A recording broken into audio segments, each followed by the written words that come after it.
আমি আজকে বানাচ্ছি চিতই পিঠে বা ছাঁচের পিঠে। আমি এখানে চালের গুঁড়ো 1 বাটি, হাফ বাটি একটু ময়দা আর তারও কম একটু সুজি, নুন আর জল দিয়ে একটা ঘন ব্যাটার তৈরি করে নেব। এটা খুব ভালো করে আমি মিক্সড করে নেব যাতে কোনো লাম্প না থাকে, আর 1 ঘন্টার জন্য ঢাকা দিয়ে রেখে দেব। 1 ঘন্টা বাদে যেই সুজিটা ভিজে যাবে তারপর এরকম ঘন হয়ে যাবে।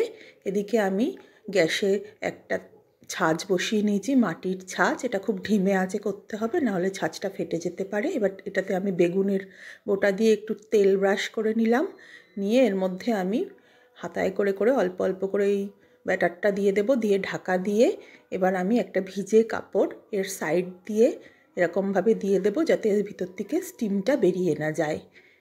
তো এইভাবে আমি 20 মিনিট মতন এটাকে স্টিম করে নেব। যেটা হয়ে গেছে, এবার আমি এগুলোকে একটু একটু করে এরকমভাবে ছুরি দিয়ে একটু খোঁচা দিয়ে দিয়ে উল্টে দেব, দিয়ে আর একটা সাইডও একটুখানি স্টিম করে নিলেই রেডি হয়ে যাবে এই চিতই পিঠা বা ছাঁচের পিঠে। এবার আমি একটা প্যানে দুধ গরম করে নিচ্ছি, নিয়ে এর মধ্যে অল্প চিনি আর হাফ গুড় দিয়ে, খেজুরের গুড় দিয়ে খুব ভালো করে একটু ঘন করে জাল দিয়ে নেব। নিয়ে এর মধ্যেও আমি এই পিঠেগুলো, সিদ্ধ পিঠেগুলো দিয়ে একটু ফুটিয়ে নিলেই রেডি হয়ে যাবে দুধ চিতই পিঠা। তো আপনারাও বানিয়ে দেখবেন, খুব ভালো লাগবে। নমস্কার।